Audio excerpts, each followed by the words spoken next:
Você já se perguntou quanto ganha um cientista de dados, um analista de dados?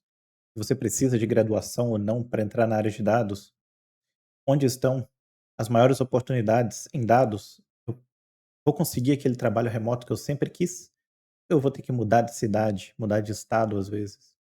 Foi o meu caso, por exemplo. Bem, para responder todas essas perguntas, eu acho que o material mais relevante da nossa área de dados, material que o Data Hackers, junto com o Vector, mais a Bain Company, produzem anualmente, chamado de State of Data, que é um relatório que pretende responder todas essas perguntas e muitas outras. Bem, vamos dar uma olhada nesse relatório, ver eh, o- quais são as respostas para essas perguntas, e eu vou fazer os meus comentários sobre esse relatório. Vamos dar uma olhada junto. Bem, para você acessar o relatório, você tem que entrar no site stateofdata.com.br, fazer o download gratuito do relatório. Esse relatório é um arquivo PDF e ele tem aqui algumas perguntas que ele pretende responder. Interessante que adicionaram novas perguntas aqui relacionadas ao LLMs, né, os modelos eh, que ganharam um destaque aí nos últimos anos. Mas essas perguntas aqui, elas guiam a análise que foi feita, a análise exploratória diante dos dados que eles coletaram de pessoas em uma survey, tá? E aí, eles têm essas perguntas aqui para guiar essa análise exploratória que foi feita, o relatório e tudo mais. Se parece muito com um projeto de ciência de dados, de análise de dados que você tem que fazer no seu dia a dia. Você precisa de estabelecer perguntas de negócio para que isso aqui te guie na sua análise exploratória. Então, já vai aí um primeiro comentário. Mas quanto ganha um cientista de dados em 2024? Quais são os cargos mais em alta no mercado brasileiro de dados? Remoto ou presencial? Como os trabalhadores, os profissionais de dados, né? Como trabalham os profissionais de dados do Brasil? Quais os principais desafios e tecnologias exigidas para profissionais de dados nível júnior, pleno, sênior? Quais as tecnologias em destaque? As empresas estão usando LLMs em produção? Elas estão mesmo utilizando? E quais as linguagens e ferramentas utilizadas pelos profissionais brasileiros que atuam no mercado de dados? Então, eu fiz o download, tem que colocar ali seu e-mail, vai aparecer o botão de download, e aqui está o relatório State of Data de 2023. Eu não vou ler todo o relatório, claro, aqui com vocês não, pelo menos, né. Eu já dei uma lida aqui no relatório, já vi algumas partes interessantes. Eu gosto de olhar os gráficos aqui do figuras aqui do relatório e depois dar uma lida, nas conclusões, tá. Hã, nós vemos que o mercado de dados ele é composto majoritariamente pelo público, masculino, né, isso ainda eh, um dos problemas da nossa área aqui, que a coisa não é balanceada, e aí você vai aumentando o cargo aqui, né, subindo no cargo, vai diminuindo ainda mais essa porcentagem. Então é um negócio preocupante, algumas empresas já têm prestado atenção nisso, disponibilizado vagas afirmativas e tudo mais. Aparentemente é algo que tem que ser trabalhado ainda mais. A distribuição de idade por nível de cargo, eh, a gente tem essa distribuição de idade aqui, temos as pessoas geralmente eu recebo muitas perguntas assim: "Ah, eu sou gestor", deixa eu colocar essa câmera aqui em outro lugar. Sou gestor não, sou tá bom. Eu tenho mais aqui de 40 anos, por exemplo. Será que eu vou conseguir trabalhar na área de dados? Olha, até consegue, tá? O percentual que é pequeno dessas pessoas que têm mais, por exemplo, de 41 a 50 anos, o percentual aqui é pequeno. Para cargo de gestão, naturalmente vai aumentando a idade das pessoas, mas os gestores estão aí entre 31 e 40 anos, já tem um cargo de gestão. É, com 21 a 30, geralmente você está aqui, ó, em júnior e pleno, especificamente. Com 31 a 40 sênior, né, então isso mostra que geralmente as pessoas tendem a entrar na área aqui com 21 a 30 anos. Então se elas já estão trabalhando como júnior, elas se preparam antes desses 21 anos aqui. Então antes dos 21 anos elas já estão fazendo alguma coisa ou nessa idade aqui que a pessoa ela tende a se preparar para entrar no mercado, né. Até porque o percentual aqui do júnior aqui também do júnior não, do pleno também é alto, para pessoas de 21 a 30 anos, né, de idade. Assim, que é possível, né, dá pra entrar. O percentual é pequeno, eu acredito que pela população mesmo, assim, pelo número de pessoas, né, com mais de 41 anos que tendem a entrar na área. Eu não acho que tenha um preconceito, pelo menos não, eu não acho que seja essa causa de ter um número menor aqui, né, principal razão, tá. Eh, Vamos lá. É claro, algumas empresas, né, não pode dizer que todas não têm preconceito. Ah, ó, distribuição de local de residência por nível de cargo. A maioria das pessoas estão no sudeste. Isso aqui é uma coisa interessante, porque, assim, eu fiz uma pesquisa dos empregos que estavam abertos ali em 2023, no final de 2023 no LinkedIn, reflete muito o que eu estou vendo aqui, de, onde estão localizadas as pessoas. A maioria está no sudeste, assim como também a maioria dos empregos, a gente vai ver isso mais pra frente. Depois sul, naturalmente, sul, depois o nordeste, seguindo centro-oeste, norte e fora do Brasil, né, com um percentual menor. Bom, beleza. Distribuição de nível de instrução formal por nível de cargo, isso aqui é interessante, que é aquela pergunta: "Preciso de graduação para entrar na área?". A maioria das pessoas júniores aqui, elas estão estudantes de graduação, olha só.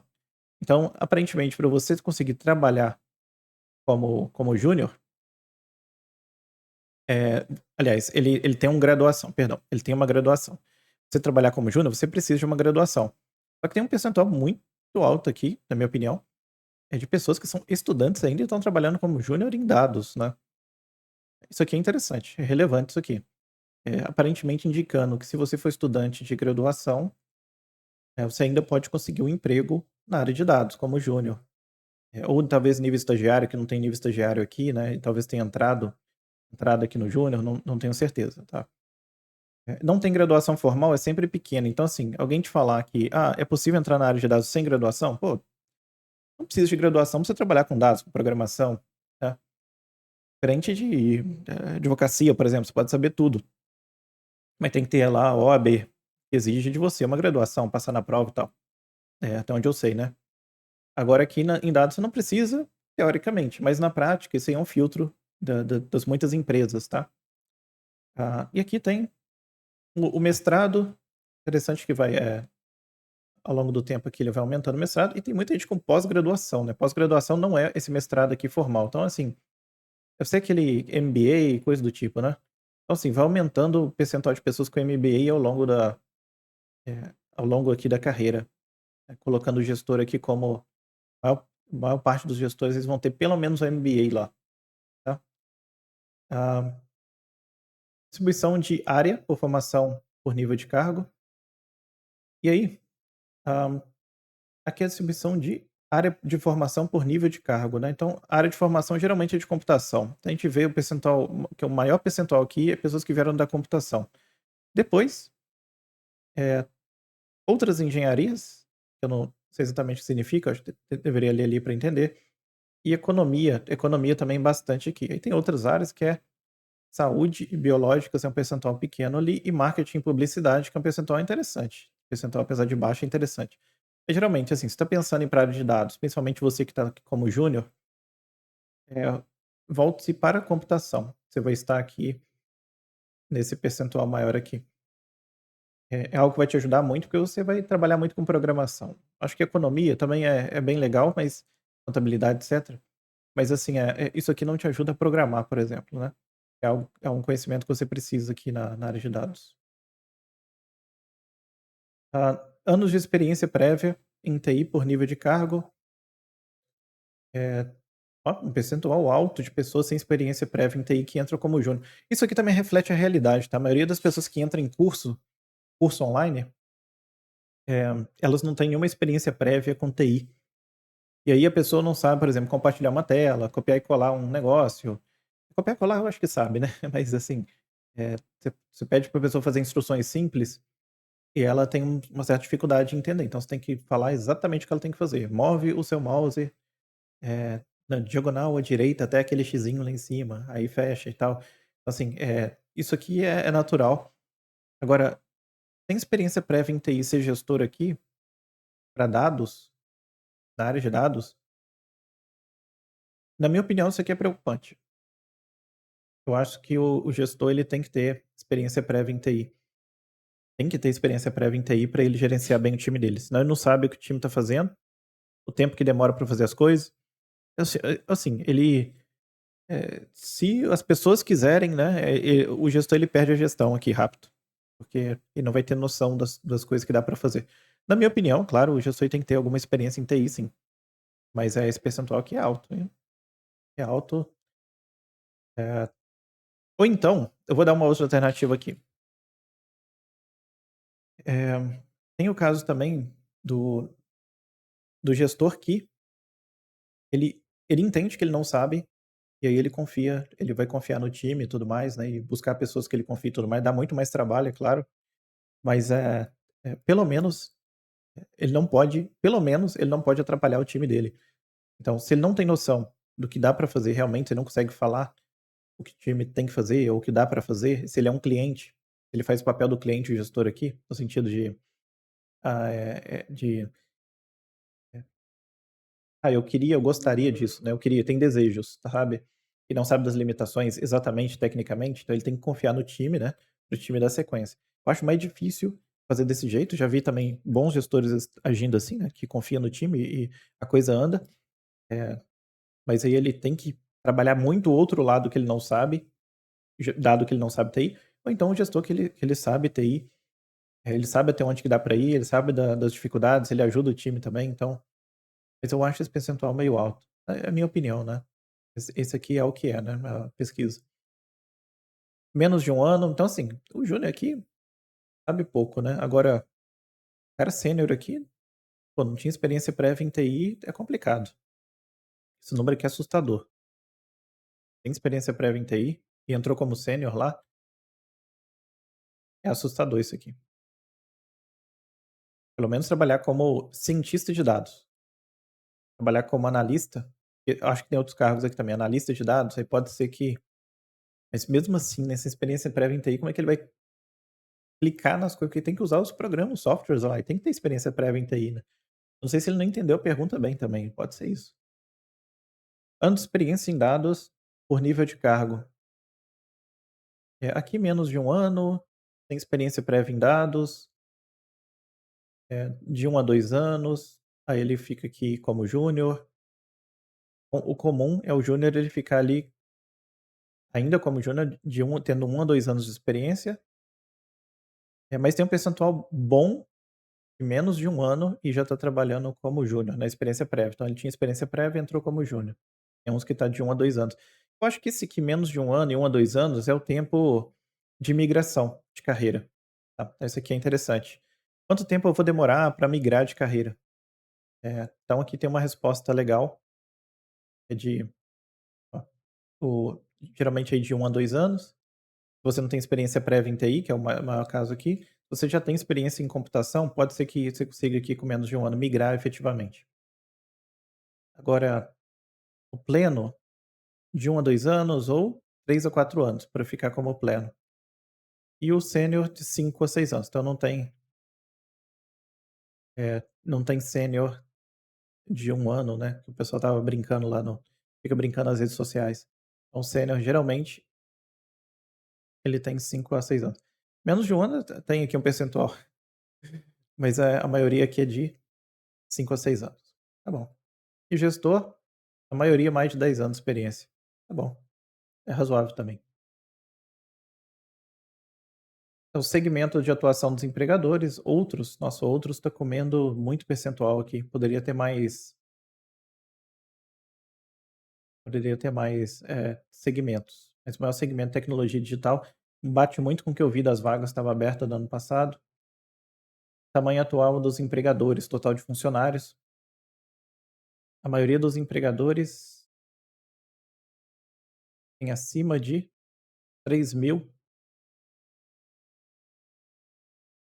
deixa eu ver aqui, não, 20, tem 50, mais do que 50. O que é esse acima de 3.000? Tamanho atual dos empregadores, total de funcionários e quantidade de profissional de dados. Ah, tá certo. Mais de 50 com acima de 3.000. Naturalmente vai crescer quanto mais a empresa cresce. Geralmente esse é o caso, né. E com empresas com até 100 funcionários vai ter de 1 a 10. Geralmente assim, empresa startup, ou pequenas assim, não tem por que ter muitos pessoal de dados não. E a satisfação do pessoal, então assim, eu vou ficar satisfeito com a minha meu cargo lá de dados, trabalhando com pessoas de dados e tal, então aqui mostra que, eh, os sêniors aqui são mais satisfeitos, mas assim, a taxa de satisfação é bem alta, né, é bem alta, e quando você chega no cargo aqui de sênior, você tende a ficar mais ainda satisfeito. Pelo menos existe essa correlação aqui. Ou de gestão também, né. Agora, júnior e pleno é um pouquinho menos, tá. Então, mas ainda satisfação bem alta, né, bem alta. Motivo de insatisfação com a empresa atual: falta de oportunidade de crescimento no emprego atual. É, isso aqui é é verdade. Assim, ninguém liga para o seu crescimento dentro da empresa, então já entenda que o seu crescimento é seu crescimento. Então você faz o seu crescimento dentro do emprego atual ou fora dele.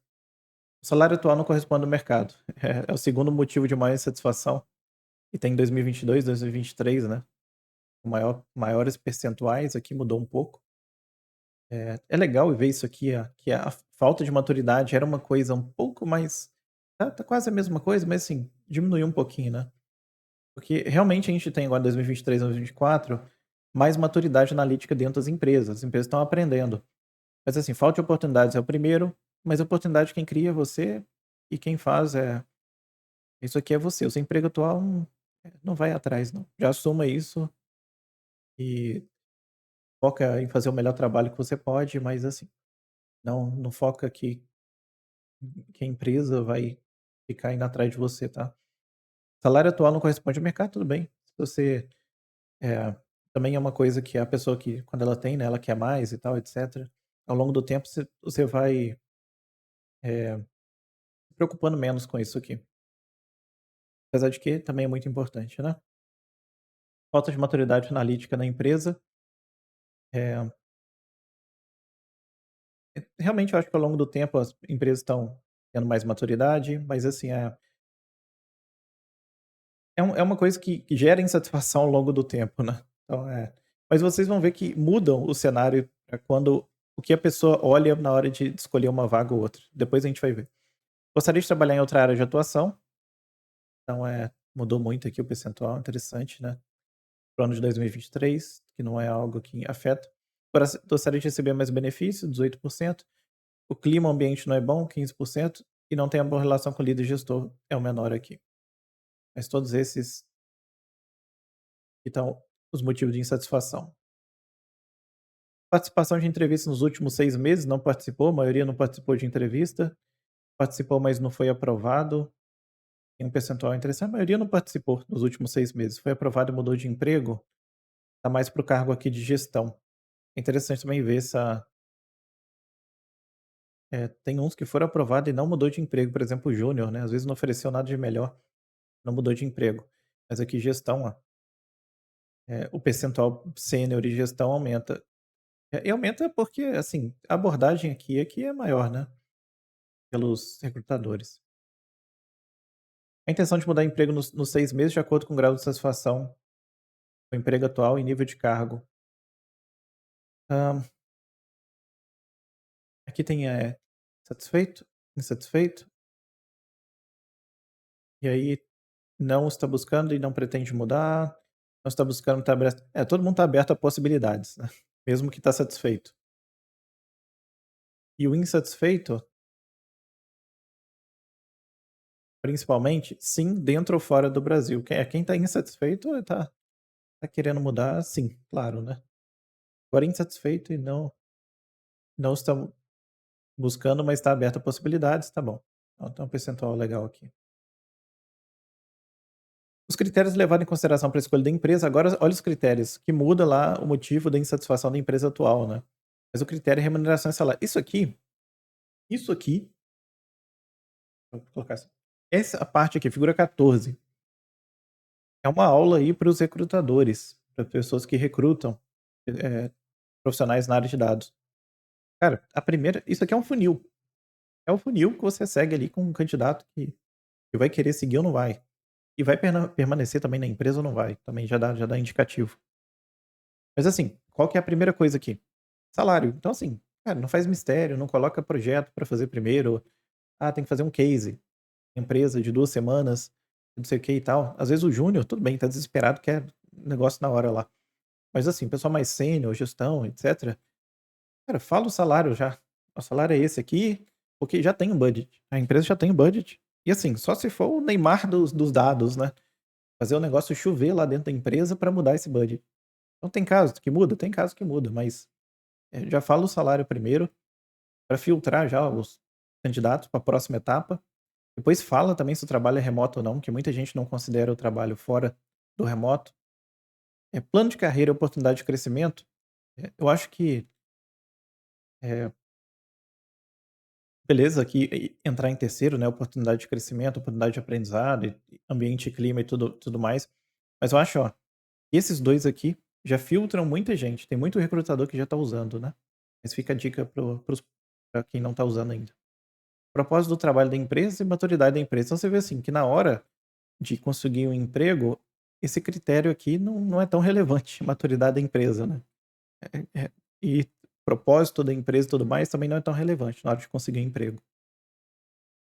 São coisas que eu acho que ficam relevantes ao longo do tempo, ao longo da carreira, ao longo da vida, né, então tem um percentual pequeno de pessoas aqui. É interessante ver a mudança também em 2022 para 2023, onde o salário ficou ainda mais relevante em 2023. Empresas admiradas, né, Google, Boticário e por aí vai, tem algumas aqui selecionadas. Trabalho remoto. Como que tá o trabalho remoto? Cara, eh, o júnior 100% presencial tem 26% e 100% remoto 37%. Não tem trabalho remoto ainda júnior? Tem cara, tem muito, ó, tá indicando. Mas, quanto mais você vai progredindo na carreira, eh, mais você tem possibilidade aqui de trabalhar remoto, por muitos fatores, né, confiança no seu trabalho, autogerência, por aí vai, sabe. Então, vai crescendo aqui.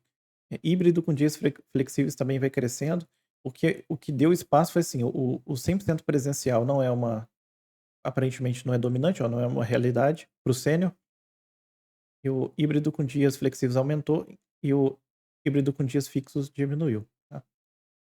Então assim, você vê que você vai ter uma carreira legal, né. O remoto ele vai aumentando. E aqui para júnior você se lasca um pouco mais no presencial, 100% presencial. Assim, tem a parte positiva do presencial também, tá, assim, de aprendizado e tudo mais. É difícil falar isso aqui, mas tem. Eu me beneficiei muito quando eu entrei como presencial na empresa. Por mais que eu já tinha um bom conhecimento de dados, me ajudou muito a entender como a empresa funciona e tudo mais. Agora, naturalmente eu entendo as dificuldades, tem pessoas que não moram no mesmo estado e tudo mais, assim, a gente não vai discutir isso aqui. O que acontece é que para você entrar numa vaga como júnior, se você não quiser disputar só esses 37%, considere esses outros caras aqui. Considere o presencial. Porque assim, você nem ouviu a oferta. Às vezes a oferta é boa. Você consegue mudar para perto da empresa, você consegue mudar de estado, tá. Então, dá uma olhada nas vagas. Mas assim, ao longo do tempo, até o sênior você tem o remoto. Mas para quem quer remoto, aparentemente, cidadão fica aqui, ó, no remoto. O cargo de gestão, apesar de ter um percentual alto de remoto, tem uma tendência do cara de gestão híbrido, tá, para a empresa. Ou dias flexíveis ou com dias fixos. Pode ver que o percentual aumenta 7% aqui, e aqui vai aumentar, uns 3% também. E tem 100% presencial também aumenta, ó, fica quase aqui no mesmo percentual do pleno. Então, cargo de gestão também é requerido que o cara vá lá na empresa, né. Modalidade de trabalho ideal por nível de cargo, qual que seria a modalidade de trabalho ideal? Claro que o remoto, ele vence até o sênior, não é, o remoto ele vence até o sênior, e também tem híbrido com dias flexíveis, né, que vence aqui no júnior. Mas tem aqui o gestor, que tem 52% com híbrido com dias flexíveis como modalidade de trabalho ideal. É, o que pode ser verdade também, né, ter um híbrido com dias flexível para o gestor. Modalidade de trabalho preferencial por função, ah, temos o analista, cientista, engenheiro de dados. Engenheiro prefere o 100% remoto, assim como o cientista. Agora, o analista de dados é interessante, ele prefere híbrido com dias flexíveis, tá. Então deixa aqui, mas está brigando aqui com 100% remoto. Então remoto ainda é uma realidade. O híbrido ele vai caindo aqui por cargo, né, mas no flexível está o analista de dados. Modalidade de trabalho por geografia, então, a gente tem mais remoto no sul e no nordeste. É, porque eu acredito que a maioria das empresas está aqui no sudeste, né. Ela, acaba tendo que prover esse recurso aí do remoto para outras regiões, temos ótimos profissionais em todas as regiões do país. O nordeste ele tem despontado, né, com ótimos profissionais, eh, sul também tem muita gente boa. Temos empresas lá também, né, mas trabalho remoto é aparentemente fornecido mais para pessoas aqui, ó, do sul e do nordeste. Legal. Não necessariamente no sudeste, onde tem a maior parte das vagas. Beleza. Modalidade do trabalho atual versus preferida. Hã, 100% a preferida é esse cara aqui destacou pra caramba, 100% remoto e versus a preferida. Trabalho atual versus a preferida. Essa aqui é a preferida, né. Deixa eu ver.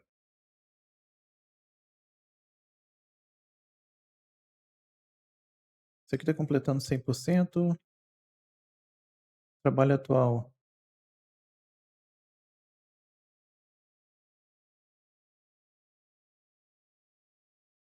modalidade de trabalho atual versus a preferida.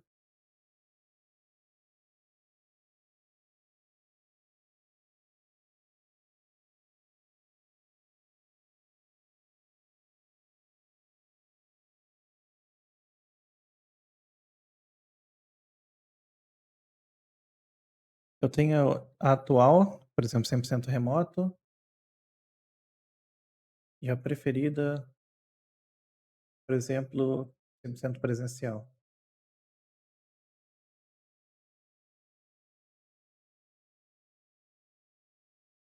Ah, sim, tá ali dentro. A cor indica a preferida, o atual e a preferida. Ah, tá bom. Agora eu entendi. Nossa, demorei um tempo para pegar esse gráfico aqui. Eh, Isso aqui é o trabalho atual, né, da pessoa, por exemplo, 100% presencial, mas qual que ela prefere? Ela preferia que fosse, por exemplo, híbrido. 100% remoto, também prefere 100% remoto. Híbrido com dias flexíveis, com dias fixos, prefere com dias flexíveis, então queria flexibilidade. E com dias flexíveis, prefere com dias flexíveis mesmo. Então quem já está no híbrido, gosta do híbrido. Quem já está no fixo, queria flexibilidade. Quem está no remoto, já gosta do remoto. E quem está no 100% presencial, queria que fosse híbrido. Então, se você é do RH e quer, ou então dono da empresa, né, e quer melhorar a condição de trabalho, que está as preferências das pessoas. Caso a empresa volte ao modelo 100% presencial, o que o júnior faria, o pleno, o sênior, o gestor? Procuraria outra oportunidade híbrida ou remota. Então, a maioria das pessoas considerariam híbrida ou remota. No caso do sênior, ele procuraria outra oportunidade remota. Interessante isso, olha como é que vai crescendo a necessidade para uma oportunidade remota, né. Com exceção aqui da gestão, que diminui bastante, o cara colocaria híbrido. Ele aceitaria o modo presencial ou continuaria híbrido. É o que a gente está vendo aí no mercado. Decisão caso a empresa volte 100% presencial por função.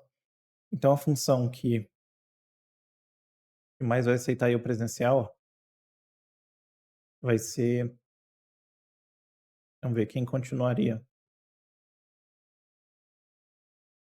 Quem mais continuaria aqui? É o gestor, outros analistas de negócios, são os que mais aceitariam. E o analista de dados BI aqui na sequência. Mas todo mundo considera um percentual legal, considera a oportunidade híbrida ou remota ou 100% remota. Então os que aceitariam são poucos, né. Então quando a empresa ela volta ao 100% presencial, basicamente vai acontecer um layoff na empresa, né, do parte dos funcionários se demitindo. A comparação de remuneração, aqui a parte quanto ganha um cientista de dados, analista de dados por mês. É o pessoal de dados, né. Aqui é o pessoal de dados em geral. E aí em 2023, aumentou o percentual de pessoas ganhando mais de 16.000 para 17%. Aumentou também o percentual de pessoas ganhando de 12 a 16K, aumentou também de 8 a 12K, e aqui diminuiu o percentual de pessoas ganhando de 6 a 8K.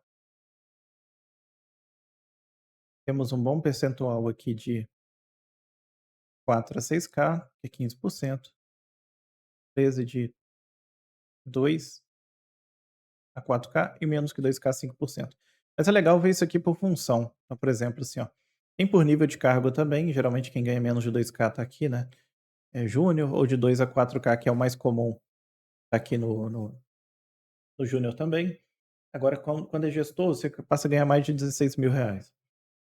E o sênior, ele fica entre aqui, ó, 16.000 e fica entre 16.000 e 8.000 aqui, tá, esse range aqui. O o pleno, ele tá aqui entre 4 e 6K, né, tem um número bom também aqui para ele, tá bem dividido, né, o pleno. Ali pode seguir um range aqui bem diversificado. Eu acho que é um salário bom para todos os níveis. A compra fora aqui, né, eu acho que menos que 2K para o júnior, eu acho que depende muito ali, se entra estágio ou não, né, menor aprendiz, essas coisas, né. Agora aqui, comparação de remuneração por nível de satisfação, será que a pessoa fica mais satisfeita? A pessoa que está satisfeita, 20% está ganhando acima de 16K, mas tem um percentual bom aqui também, ó, que está ganhando de 8 a 12. Geralmente a pessoa fica satisfeita com o salário ali, eh, porque ela acha que está recebendo mais que deveria talvez, tá. Então é interessante esses números aqui, são interessantes. E a pessoa que está insatisfeita, geralmente ela está aqui e aqui, né, recebendo de 2 4K ou recebendo de 4 a 6K. Então o momento que ela pula aqui, ela tipo, tem um 18% aqui também, né, que é relevante, que é de 8 a 12K. Possivelmente pessoa sênior aqui que acha que deveria estar recebendo mais, tá. Remuneração por função. Eh, a remuneração por função, analista de dados vai receber aqui entre 4 a 6K por mês. Geralmente o salário tá ali 4 a 6K, mas tem também de 2 a 4K, possivelmente pessoal júnior, né, até menos de 2K, possivelmente estágio. Aqui pra cima, de 8 a 12K, 20% é um percentual bem alto, tá. Júnior recebendo de 8 a 12K, pessoal do fora do país, da gringa, será? Ou então recebendo de 6 a 8, esse percentual é bem relevante para analista aqui de dados. Hum. Ah não, aqui eu tô olhando para analista de dados, eu pensei que eu estava olhando para júnior, tá, não é júnior não. Aqui é para os analistas de dados. Não, tá aparentemente tá bem distribuído, sim. Tá, bate com o mercado, não me impressiona não. Então de 4 a 6K, mas tem possibilidade também aqui, ó, de estar com salário de 8 a 12K e um percentual bem baixo aqui de mais que 16K. Agora, o cientista de dados, ele tende a receber mais. E ainda mais do que o cientista de dados, tem um engenheiro de dados ou engenheiro de machine learning, né. Tem um 18% aqui em mais de 16K. Então olha, a função de engenheiro de dados também é bem interessante em termos salariais, tá. Não só o cientista de dados. Agora o analista é o que recebe menos. Agora sim, remuneração por nível de cargo, né. Tem júnior, pleno e sênior. O júnior ele pode receber salários menores que 2.000, né, mas o mais comum é o analista de dados começar entre 2 e 4K, que é 42%, e 4 a 6K também é bastante comum, então tá dentro desse range aqui. Depois o que fica mais comum é de 4 a 6K para cientista e 4 a 6K para engenheiro de machine learning. Eh, que é razoável pelo que eu tenho visto aí no mercado, tá. O pleno, aí já sobe o salário bastante aqui do pleno, onde a gente vê aqui, ó, que o 6 a 8K, né, não é tanto assim, mas assim, de 6 a 8K começa a despontar para o analista. Para o cientista, 8 a 12K fica bem mais relevante.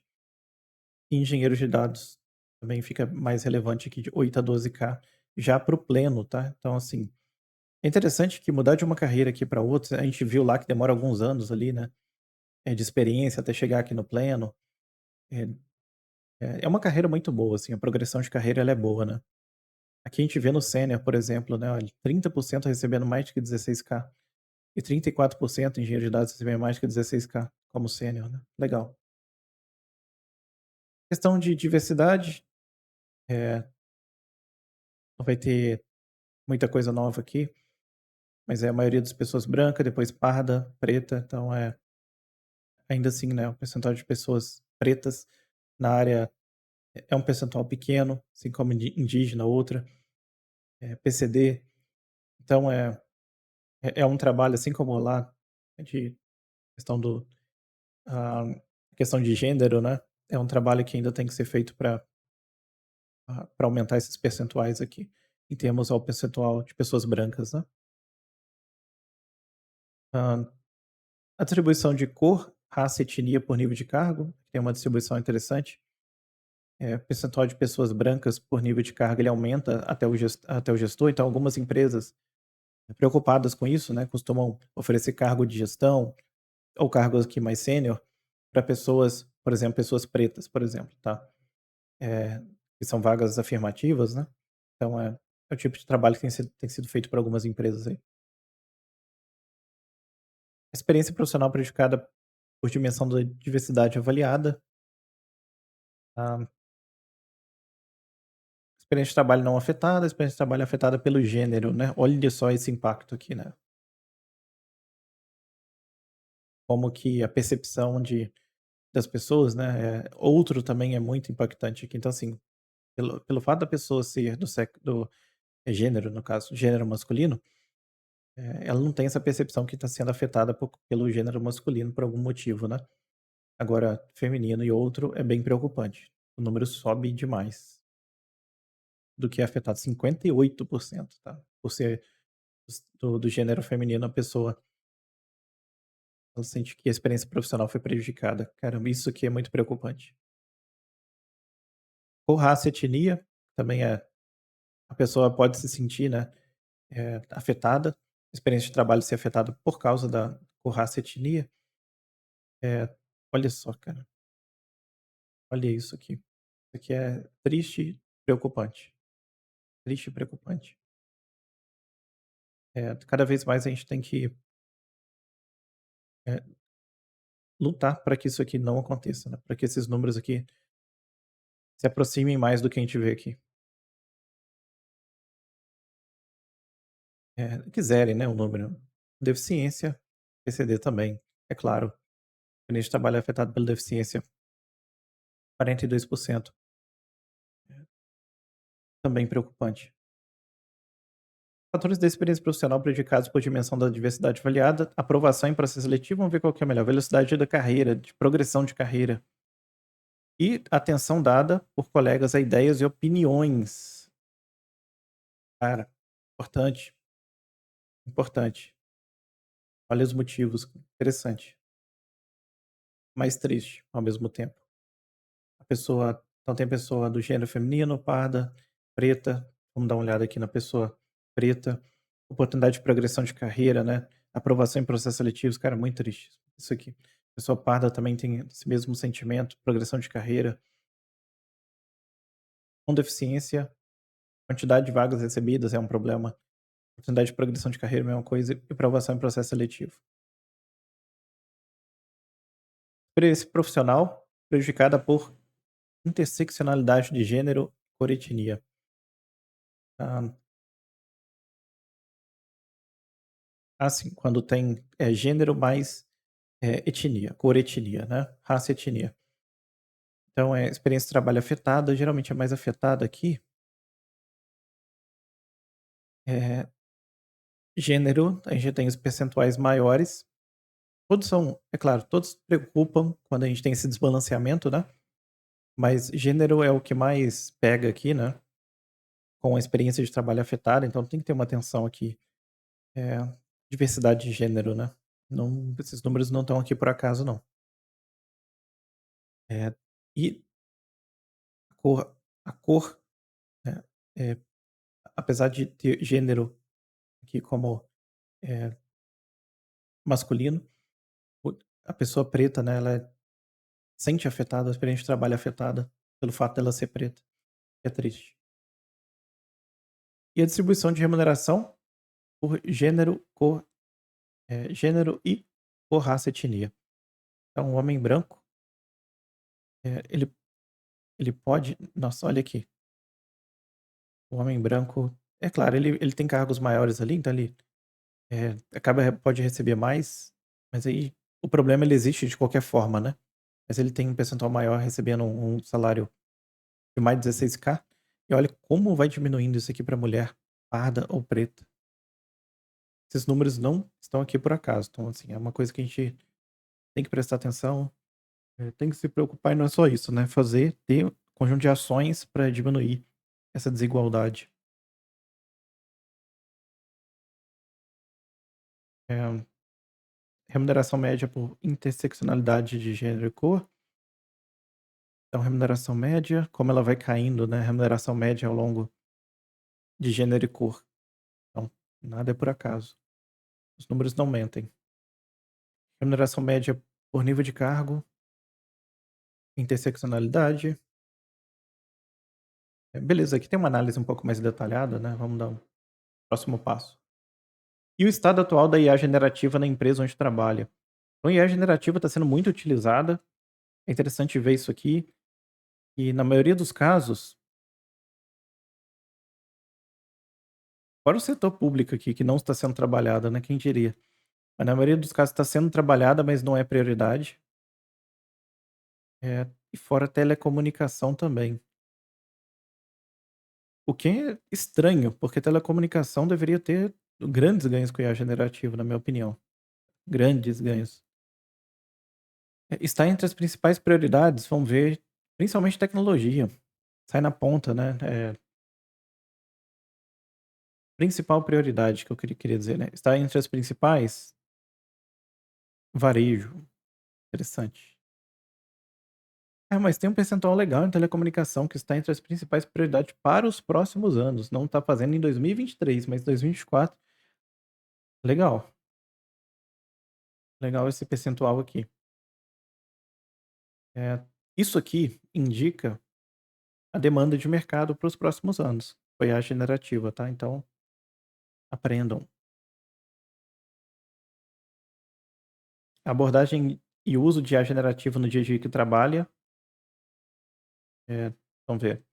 A abordagem cada um usa de forma independente. Estou vendo que é isso mesmo. E o uso para melhorar produtos externos para clientes finais. A maioria para melhorar produtos externos para clientes finais. E também tem bastante uso para melhorar produtos internos e bastante desenvolvedor usando Copilot, por exemplo. Eu tenho visto mesmo, meio equilibrado ali. Olha só o motivo para que a empresa em que não em que trabalha não use IA generativa. Falta de compreensão dos casos de uso. Estou vendo que isso aqui é o maior dos problemas com IA generativa. Não é o transformer, aprender lá em matemática, etc. É falta de expertise? Falta, porque o negócio é novo, né. Mas assim, o principal ó, isso aqui poderia ser o primeiro, né, por que que não é? O primeiro é falta de compreensão dos casos de uso. O pessoal não sabe, quer usar, mas não sabe para quê, e onde, mas quer usar, entendeu? Por N fatores. Segurança e privacidade dos dados, entra como terceiro, dados não estão prontos, por aí vai, né. Retorno sobre investimento, por aí. A utilização de IA generativa com foco em produtividade. Analista de dados não usa, 14% não usa, 19% não usa, engenheiro. Isso aqui vai não usa soluções de IA, difícil. Possivelmente usa e não está sabendo. Mas todos aqui vão usar. Esse percentual tende a diminuir muito nos próximos anos. Utilize e paga soluções de IA, que é quem mais usa é o cientista de dados. Utilize soluções gratuitas de IA, então todo mundo, principalmente o analista, usa. A empresa em que trabalha paga por soluções de IA. Então, para o cientista e engenheiro, geralmente paga. Beleza. Aqui a gente finaliza, falamos sobre todo o relatório, então nós falamos sobre, principalmente, eu acho que as partes mais relevantes, né, assim, eu preciso ter graduação? Preciso, senão você é um outlier. Dá para fazer? Dá, mas precisa de graduação. Eu com mais de 40 anos vou conseguir? O percentual de pessoas trabalhando com mais de 40 anos é baixo em relação aos demais, mas ainda assim é possível. Eu, particularmente, não acredito que seja um preconceito do mercado, apesar de que algumas empresas têm esse preconceito. Então é, é possível trabalhar na área, entrar na área, só que assim, você aí com mais de 40 anos também, possivelmente já tem um emprego, já trabalha alguma coisa, já faz alguma coisa. Isso aí que você faz, possivelmente também você vai ser beneficiado com o uso de dados. Então aprender sobre dados é bastante relevante, com certeza. Uma outra coisa é que a maioria das pessoas parece que não teve experiência prévia em TI antes de entrar na área, né. Então, para quem quer começar uma graduação agora, se você está pensando sobre isso, quer se especializar e tudo mais, tente aprender sobre computação, sobre programação, sobre o computador. Você vai usar o computador, vai ser o seu mecanismo. A IA, ela é um robô, tudo vai rodar em um computador, então saiba sobre o computador. Isso é uma coisa relevante. Vimos que a desigualdade social ela existe, né, então vemos isso em diversos gráficos, é algo preocupante e que temos que tomar ações para fazer isso aí mudar. Remuneração, a remuneração ela aumenta substancialmente com o tempo, né, começa com pleno, ganhando um salário baixo, muitas vezes trabalhando presencial, com júnior, perdão. O salário não é tão baixo assim, mas assim, é um salário que aumenta muito, né, a progressão de carreira ela é boa ao longo do tempo, e ao longo do tempo você tem cada vez mais chance de estar ali trabalhando remoto. Apesar de que muitas pessoas preferem o híbrido flexível, que é uma coisa interessante também. Cargo de gestão, ele é um cargo que exige mais dos gestores, né, de estarem ali no presencial por alguns dias da semana. É é interessante notar também que a inteligência artificial, ela veio, aparentemente para ficar. Temos muitos casos de uso, mas o principal motivo é que as pessoas, elas não sabem onde a inteligência artificial ela pode ser usada, quais são os casos de uso, como que a gente pode fazer isso acontecer de verdade. Temos também falta de expertise de profissionais assim no mercado. Mas parece ser uma tendência para os próximos anos, para esse e para os próximos anos. Então é importante que você dedique algum tempo para entender o que é, que comece a usar, faça uso no seu dia a dia, e depois você vai se aprofundando nos detalhes. Uma coisa interessante de dizer também é que uma das coisas que nós vimos, que o que mais conta quando alguém considera um novo emprego é o salário. Depois do salário, a modalidade, se é remoto ou não, por exemplo. Esse tipo de coisa ajuda recrutadores a tomarem decisões, fazer um funil ali melhor para abordar os candidatos e já lançar logo as perguntas ou as informações que são mais relevantes para contratar as pessoas. Dificilmente, pelo menos é o que eu acho, eu não sou recrutador, mas eu acho que dificilmente você vai conseguir dar um passo largo aí, né, pular algumas etapas, por exemplo, salário e modalidade de trabalho, e não frustrar alguém, né? Então, assim, algum dos lados vai ficar frustrado por essa falta de comunicação. E aí, no final das contas, esse funcionário que foi contratado, possivelmente ele vai ficar insatisfeito e, enfim, ele pode ir para o mercado novamente em pouco tempo, porque não ficou muito claro as coisas lá no início da conversa. Então, já fala logo. O que mais importa para ele no recrutamento ali, na hora de considerar uma nova vaga, você já sabe ali, tem a pesquisa, tem os dados. E depois para ele permanecer na empresa, também temos uma lista lá interessante, que não necessariamente é a mesma lista que ele considera para entrar na empresa. Depois que ele está na empresa, ele considera outras coisas. Interessante como as nossas, eh, vontades, elas mudam. Mas é isso. E aí, gostaram? Falamos um pouco sobre todo o relatório aqui. Eu resumi bastante, tem muita coisa para ler, muita coisa para entender. Vale a pena dar uma olhada com mais detalhes, fazer o download aqui do State of Data e contribuir com o State of Data do próximo ano. Então, respondendo as perguntas para esse ano, quando sair aí essa pesquisa, respondam, participem, se você já estiver atuando na área principalmente, e daí no próximo ano nós vamos ter uma outra pesquisa tão boa quanto essa aqui. Fico por aqui, se inscreva aí no canal e a gente se vê aí no próximo vídeo. Até mais.